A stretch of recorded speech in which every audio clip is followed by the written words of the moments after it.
नमस्कार मित्रों, मैं अमर अद्वितीय आज की प्रस्तुति में आपका स्वागत करता हूं। आज लेकर उपस्थित हूं एक लेख जिसका विषय है कि साहित्य किस प्रकार जनसाधारण और संसार की गतिविधियों से जुड़ा हुआ है और आज के समय में सोशल मीडिया साहित्य को किस तरह से प्रभावित कर रहा है और साहित्य से कैसे प्रभावित हो रहा है। सोशल मीडिया अब सिर्फ मनोरंजन या टाइम पास का अड्डा नहीं रहा, यहाँ भी जन सरोकार है। यहाँ भी अब मुद्दे आधारित लड़ाइयाँ लड़ी जा रही हैं। जल जंगल जमीन के पैरोकार यहाँ भी सक्रिय है और अपनी बात दमदार ढंग से उठा रहे हैं, क्योंकि उन्हें पता है कि मुद्दों को जिंदा रखना है तो सार्वजनिक मंच पर उपस्थित रहना होगा।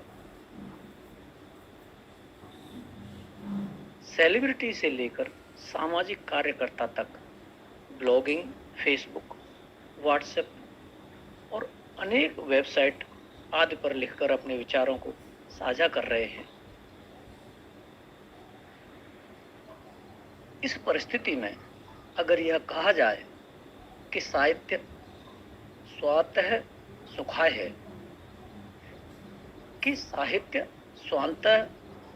है, तो सोशल मीडिया इसका सशक्त उदाहरण है।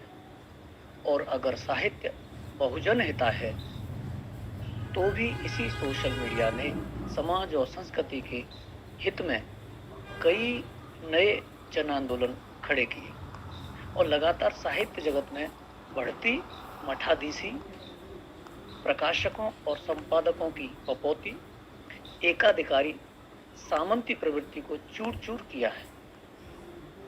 सोशल मीडिया में लगातार बढ़ती यह पीढ़ी छपास से वंचित अर्थाभाव, समय की कमी, जुगाड़ और रसूख से दूर अपनी भड़ास को पाल पोस कर बढ़ा रही है। साहित्य की सीकरियां, गढ़ और दुर्ग हिले और डगमगाए और सहृदय समाज ने भी धीरे धीरे छपास को नकार कर भड़ास को, बेचैनी को त्वरित बना दिया। इसके अच्छे और बुरे दोनों परिणाम सामने आए, पर यह तो स्वीकार करने में किसी को परहेज न होगा कि साहित्य की दुनिया में भी इस सोशल मीडिया में लोकतंत्र कायम किया और तमाम बड़ी स्थापित पत्रिकाएं और कई छोटी जगह से निकलने वाली लघु पत्रिकाएं सोशल साइट्स पर अपनी उपस्थिति दर्ज कराने लगी। इनमें अनेक नाम हैं, कहां से शुरू करें, कहां से खत्म करें। सोशल नेटवर्किंग साइट्स की वजह से ही इन सारी पत्रिकाओं के बारे में जानकारी हासिल हो पाई, जैसे अपूर्वा, अक्षरा, आलोचना, आजकल, कल के लिए, कथन, कथाक्रम, चेतना, नया पथ, निष्कर्ष, प्रस्तावना, बहुमत, सामयिकी, रैन बसेरा, लोकवार्ता, वर्तिका, वसुधा, विपक्ष, वागर्थ आदि इत्यादि अनेक पत्रिकाएं। इनके बारे में जानकारी सोशल नेटवर्क साइट्स की वजह से ही प्राप्त हुई। इनमें बड़ी पत्रिकाओं के बारे में पाठकों को भले ही जानकारी रही हो, पर लघु पत्रिकाओं की उपस्थिति बेहतर तरीके से दर्ज होने लगी। बड़ी बात यह है कि इन तमाम पत्रिकाओं के सोशल नेटवर्किंग साइट्स पर मौजूद होने की वजह से लेखकीय साझेदारी भी बढ़ी और नामचीन लेखकों ने भी इन पत्रिकाओं में अपनी रचनाएं साझा करनी शुरू की। यहाँ तक कि स्थापित प्रतिष्ठित रजिस्टर्ड साहित्यकार भी अपनी नई पुस्तकों, आने वाली साहित्यिक रचनाओं का प्रचार प्रसार इसी आभासी दुनिया, इसे सोशल मीडिया कहते हैं, पर जोर शोर से करने में जुट गए, और क्योंकि यहाँ सबके विचार आमंत्रित और समादृत हैं, इसलिए फेसबुक, ट्विटर, ब्लॉगिंग, यह सब तमाम वह जरिए हैं जहाँ कई उदीयमान तेजस्वी प्रखर लेखकों, विचारकों का, जो किसी न किसी पक्षपात का शिकार होकर अपने भीतर की प्रतिभा को दबाए रखते हैं, उनके पास आज एक खुला मंच है जहां वे खुलकर अपनी बात रख सकते हैं, उस पर संवाद करते हुए बिना किसी लाग लपेट से प्रतिक्रिया व्यक्त करते हैं। सोशल मीडिया पर लिखने वालों पर अक्सर यह सवाल उठता है कि उनकी साहित्यिक अभिरुचि या उनके लेखन का स्तर कमतर होता है।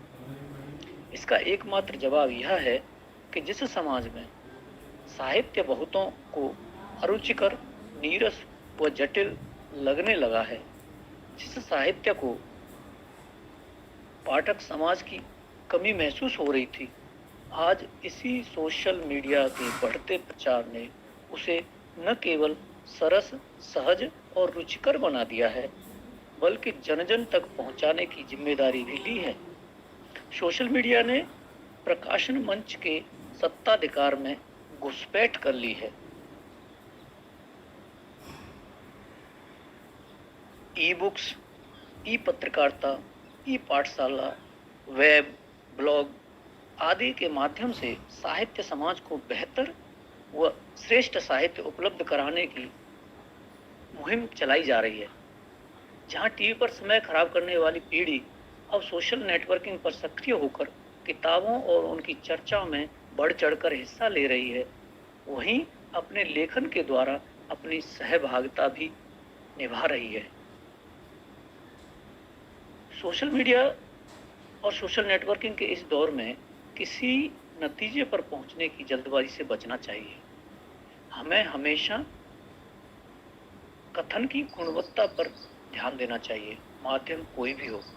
जैसे बड़े बुजुर्ग कहा करते थे कि ज्ञान अगर कचरे के डिब्बे में भी पड़ा हो तो झट से उठा लेना चाहिए। वक्तव्य का महत्वपूर्ण होना और कथन का असरदार होना साहित्यकार के लिए आवश्यक है। यदि वह विवेकशील और सतर्क है, फिर चाहे वह सोशल मीडिया के माध्यम से ही क्यों न हो, उसकी बात को नजरअंदाज नहीं किया जा सकता। लिखित साहित्य से पहले मौखिक व वाचिक परंपरा मौजूद थी। तब क्या कोई असरदार साहित्य नहीं रचा जा रहा था? कबीर और तुलसी रहीम के जमाने में छपास भी उपलब्ध नहीं थी, तो भी अत्यंत महत्वपूर्ण, रोचक और सामाजिक दृष्टि से उपयोगी साहित्य रचता गया। जैसे जैसे समय और समाज बदलता है, वैसे वैसे सामाजिक दबाव और चुनौतियां भी बदलते हैं। बदलते समय का स्पंदन अगर कोई प्लेटफॉर्म बेहतर और मजबूत तरीके से पकड़ रहा है, तो बिना किसी भेदभाव के तुरंत ऐसे मंच का स्वागत होना चाहिए। सोशल मीडिया ने न केवल युवा शक्ति बल्कि स्त्री शक्ति को भी बहुत अधिक प्रभावित किया। अपनी सामाजिक, आर्थिक ही नहीं, वैश्विक चिंताओं को भी ग्लोबल आदान प्रदान मिला। क्या कारण है कि आजादी के इतने वर्षों बाद भी बेटी बचाओ, बेटी पढ़ाओ, कन्या भ्रूण हत्या पाप है, ऐसे नारे और संघर्ष सोशल मीडिया पर अब तक जारी हैं। पुरुष के वर्चस्ववादी सोच ने स्त्री को कभी बराबर आकर खड़े नहीं होने दिया। वे केवल उपयोग और उपभोग बनकर रहीं। ताज्जुब होता है, यह पुराने जमाने की नहीं बल्कि ताजी टटकी चिंता है। आज स्त्री सेल्स वीमेन से लेकर सेल प्रोडक्ट भी बनकर इतराती है। सोशल मीडिया ने उसे अभिव्यक्ति की आजादी तो दी, स्वतंत्र करियर वुमेन की छवि भी उभरी, जो पहले से मीडिया संजाल में कम मिलता है। यह स्त्री एक अर्थ में शिकार लग सकती है, तो दूसरे स्तर पर वह घर में बंद स्त्री से अधिक वरेण्य व ताकतवर बनकर बाहर निकलती है। वास्तविक दुनिया की साहित्यिक हलचल आभासी दुनिया में और आभासी दुनिया और सोशल मीडिया के ब्लॉग अपडेट वास्तविक दुनिया के प्राइम टाइम का हिस्सा बन रहे हैं। अतः यह मान लेने में कोई दिक्कत नहीं है कि सोशल मीडिया ने साहित्य के प्रचार प्रसार और विकास में महत्वपूर्ण भूमिका निभाई है। सर्वसाधारण ने पढ़ना और जुड़ना सीखा और तमाम तरह के साहित्यिक महोत्सवों, गोष्ठियों, चर्चा परिचर्चा का पता लगने के साधारण जनसमूह में भी साहित्यिक सक्रियता बढ़ी। माध्यम कोई भी हो, अच्छा और बुरा सब जगह मौजूद है। अच्छा यह हुआ कि लोगों ने गप्पबाजी, अड्डेबाजी, शिकवा शिकायतों के बहाने ही सही कई ऐसे समूह बना लिए जहां नई पुस्तकों का आदान प्रदान, नई पत्रिकाओं की चहल पहल और समसामयिक मुद्दों पर विचार विमर्श करते हुए कई उपजते सवालों के जवाब ढूंढते हुए लोग मिलने जुलने लगे। फिर इस इल्जाम को खारिज किया जाना चाहिए कि इंटरनेट की दुनिया ने लोगों को आत्म केंद्रित ही बना दिया है। अभिव्यक्ति की आजादी के हवाले से स्त्रियों को नए आयाम मिले। इसमें सोशल मीडिया का भी बहुत हाथ रहा, जहां बेबाक, बिंदास और बेधड़क होकर न केवल वे अपनी बात रखती हैं, बल्कि बहुत हद तक मनवा लेने की कुव्वत भी दिखाती हैं। यहाँ वे अबला असहाय नहीं, बल्कि साहित्यिक गोष्ठियों, समूहों की एडमिन होने के नाते एक दूसरे के सोच विचारों में समानता रखने वाली अन्य स्त्रियों को संग साथ जोड़ रही हैं और विचारों के आदान प्रदान के लिए प्रोत्साहित भी करती हैं। सोशल मीडिया में मिलती तुरंत प्रतिक्रिया और बहस के नतीजों ने इनका आत्मविश्वास चौगुना बढ़ा है। इनकी रचनात्मकता के नए आयाम भी खुल रहे हैं, जिन्हें स्त्रियों को अपने घर परिवार, आस पड़ोस और साथी रिश्तेदारों में सकारात्मक प्रोत्साहन और प्रशंसा दूभर थी, उन्हें आज देश दुनिया के सामने खुद को स्वयं सिद्ध साबित करने का मौका मिला है और इस तरह से उनका लेखक निरंतर बेखौफ और सृजन क्षमता, आलोचकीय विवेक, सम्यक रूप से देखने और परखने की क्षमता, तुलनात्मक अध्ययन और देश दुनिया के ज्ञान के आदान प्रदान में उत्तरोत्तर विकास हुआ है। अतः यह कहना ही होगा कि सोशल मीडिया में इनके कुछ बेशर्म इरादे, दबे छुपे भावों, संकोच में दम घोंटती इच्छाओं और डरे सहमे एहसासों को भी जैसे नया आकाश और नया वितान मिला है। खुद की नई पहचान बनाती आत्मविश्वास से लबरेज ये स्त्रियां फेसबुक, ट्विटर पर भी हड़कंप मचाए हुए हैं। ये शायद ही किसी अखबार के दफ्तर गई होंगी, शायद ही कभी कोई न्यूज़ रूम देखा होगा या रेडियो स्टेशन तक इनकी पहुंच नहीं बन पाई होगी।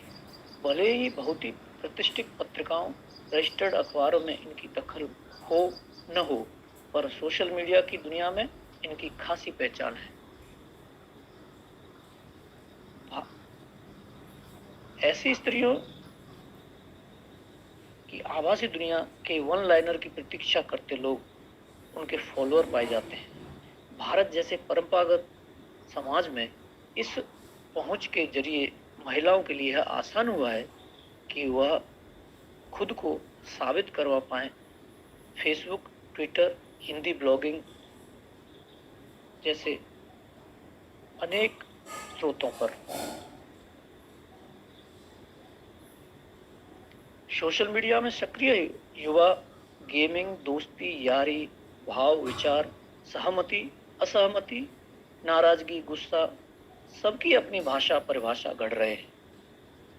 बार बार प्रोफाइल पिक्चर बदलना, फोटो अपलोड करना, स्टेटस बदलना, टिप्पणियों पर पसंद नापसंद का इजहार करना, इस पूरी प्रक्रिया में दरअसल युवा अपने को खोज रहा होता है। जो है या नहीं है के बीच जूझता है। वह जो हो जाना चाह रहा है उसे निरंतर तलाश है। सोशल मीडिया के ही माध्यम से वह जन आंदोलन उकसाता है कविता, इश्तहार और पोस्टर लगाता है। गंभीर सामाजिक राजनीतिक विषयों पर देश दुनिया की चिंता करता हुआ न केवल अपनी सोच, अपनी राय बनाता है और बदलता रहता है, बल्कि वह दूसरे युवा साथियों को भी आवाज बुलंद कर रखने, अपनी जिम्मेदारियों को समझने, निभाने और दूसरे समुदायों से जुड़ने, संवाद करने के लिए भी प्रभावी भूमिका निभाता है। इतिहास गवाह है, दुनिया भर में जब जब उल्लेखनीय फेरबदल हुआ, देश, समाज, राजनीति, सत्ता व प्रशासन सब में परिवर्तन व सुधार में युवा शक्ति व सोशल मीडिया की प्रमुख भूमिका रही है।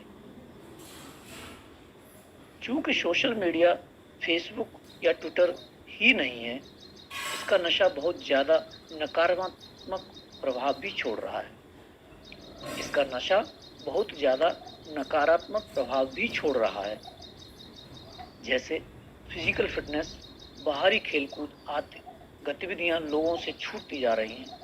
भड़काऊ व अश्लील सामग्री का बड़े पैमाने पर उपयोग इसमें दूरगामी प्रभाव डाल रहे हैं।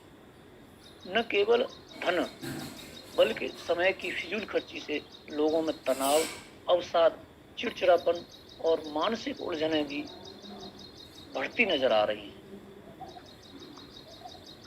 एक रिपोर्ट के अनुसार अमेरिका की यूनिवर्सिटी ऑफ वर्जीनिया में मनोविज्ञान के प्रोफेसर टिमोथी कहते हैं, हमारा दिमाग मल्टीटास्किंग का अभ्यस्त हो गया है तथा हम हाइपर कनेक्टेड दुनिया में रह रहे हैं। इसके बिना जीना हमें बेहद मुश्किल और कष्टदायी लगता है। आज लोग आमने सामने की मुलाकात की जगह वर्चुअल संवाद करना अधिक पसंद कर रहे हैं। सोशल मीडिया ने न केवल सूचना, संचार, मनोरंजन, विज्ञापन के लिए मंच खोला है, बल्कि साहित्य जगत में भी महत्वपूर्ण संवाद कायम करने का काम किया है। सोशल मीडिया के कारण ही साहित्य जगत में प्रचलित विधाओं जैसे उपन्यास, कहानी और कविता के इतर कई आख्यानों को नई पहचान मिली है, जो अपनी संरचना में बिल्कुल नया प्रयोग करते हुए न केवल साहित्य जगत में बल्कि सर्वसाधारण में भी खासे प्रचलित हुए। उदाहरण के तौर पर बागी प्रेम विवाहों का आख्यान बेदाद ए इश्क रुदाद ए शादी केवल किताब नहीं है, एक दस्तावेज है जिसमें कई लोगों ने अपनी प्रेम कहानियों के बनने से लेकर टूटने तक की तकलीफ दे दास्तानों को खुद दर्ज किया है। यह कितना मुश्किल रहा होगा, अपने बेहद निजी एकांतिक क्षणों को दुनिया भर के पाठकों के सामने खोलकर रख देना। उनकी प्रेम कहानी की हर घटना का जिक्र इस किताब में भले न हो, मगर सबने ईमानदारी से इतना तो बता ही दिया कि प्रेम के भीतर कितना कुछ घटता रहता है। जो लोग इस वक्त प्रेम में हैं या प्रेम में पढ़ना चाहते हैं, उन्हें यह किताब पढ़नी चाहिए। ठीक इसी प्रकार लघु प्रेम कथा श्रृंखला नाम से पत्रकार रवीश कुमार द्वारा लिखित इश्क में शहर होना हिंदी में अपनी तरह की पहली किताब है, जो खुद में एक नवीन प्रयोग और सफल प्रयोग साबित हुई। बाजार की दृष्टि से भी देखें तो बेस्ट सेलर के रूप में इसकी पहचान बन जाना हिंदी परिदृश्य के लिए एक उपलब्धि है। छोटी छोटी कहानियों के साथ रवीश कुमार पढ़वाते कम, सोचवाते ज़्यादा हैं। यानी 4 लाइन पढ़कर आप 10 लाइन सोचें। पुस्तक पढ़ने से ज़्यादा देखने को भी विदा हो सकती है। यानी शब्द और रेखा चित्र दोनों एक दूसरे के अनुपूरक लगते हैं। कहानी का पूरा दर्द चित्र ही बयान कर देते हैं। यह एक तरह का बोनस है। निश्चित रूप से लपरेक किस्सो गोई निश्चित रूप से लपरेक किस्सा गोई का नैनो संस्करण है, जहां चंद शब्दावली में कहानी गढ़ी जाती है। सोशल नेटवर्किंग साइट्स की वजह से ढांचे को तोड़ती हुई एक और किताब, पतनशील पत्नियों के नोट्स है, जो भाषा और मुद्दे को लेकर बहुत चर्चित हुई। स्त्री विमर्श के दायरे में लिखी यह किताब अपने कहन और लेखन की वजह से विशिष्ट शैली बनाती है। पतनशील पत्नियों के नोट्स में उभरा असमंजस महिला विमर्श को थोड़ा हटकर और नए सिरे से उठाने की दिशा में एक सार्थक प्रयास है। नए सिरे से कहने का मतलब यह है कि विमर्श में एक और मजबूत पहलू को जोड़ना है। मजबूत पहलू है पत्नी। पत्नी यानी एक ऐसी महिला जो समाज, परिवार, रिश्ते, नाते, सगे संबंधियों के बीच सांस लेती है, हर पल उनके साथ रहती है, हर परिस्थिति का डटकर सामना करती है, तमाम ऊंच नीच के बावजूद एक दायरे में रहती है, चाहे जिसने भी वह दायरा बनाया हो, पर पत्नी हमेशा अपना दायरा जानती है। और लेखिका नीलिमा चौहान असमंजस के उस दायरे में रहकर पतियों से, परिवारों से, समाज से और देश से सवाल पूछती हैं। बढ़ती उम्र के साथ साथ होने वाले तमाम शारीरिक, मानसिक और सामाजिक बदलावों की गवाह पत्नियों से जुड़े सवाल आदि। कई तरह के विमर्श हिसाबी किताबी दुनिया से बाहर निकलकर आंदोलन का रूप ले रहे हैं और अन्य साहित्य प्रेमियों की सहमति, असहमति व मत विचार को न केवल प्रकाशित कर रहे हैं, बल्कि विमर्शों की दुनिया में एक नई खलबली मचाए हैं।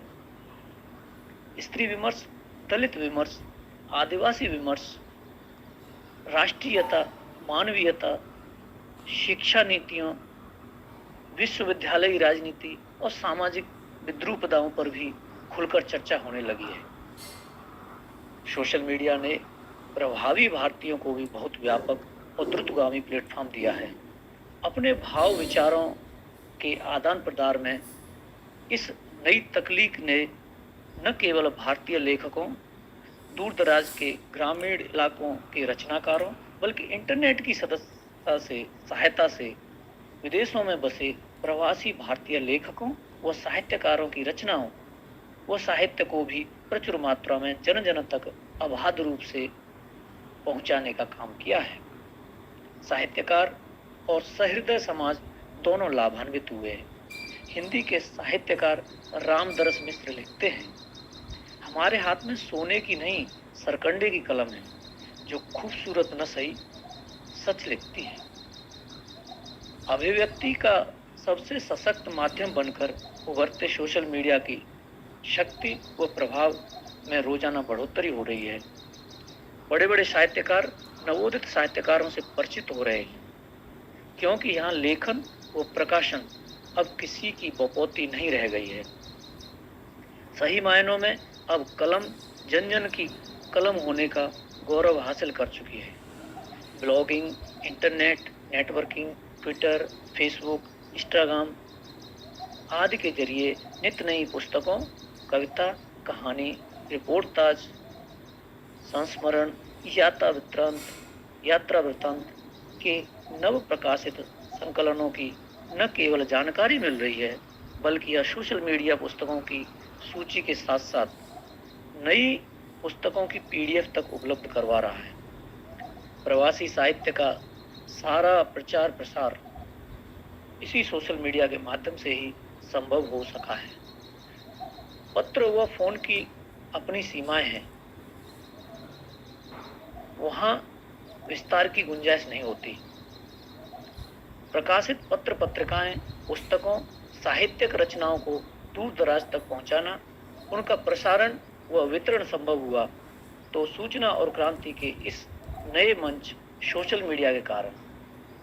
इंटरनेट की दुनिया ने सरकारी अनुग्रहों को पीछे छोड़ दिया और चिट्ठाकारी ब्लॉगिंग को जुबान मिली। ब्लॉगिंग साहित्य और सूचना की एकदम अनूठी विधा है, जहां केवल सूचना एकत्रित नहीं की जाती, बल्कि उनके सामाजिक सरोकारों को भी समझने, समझाने, उस पर विचार विमर्श करने के अवसर दिए जाते हैं। समाज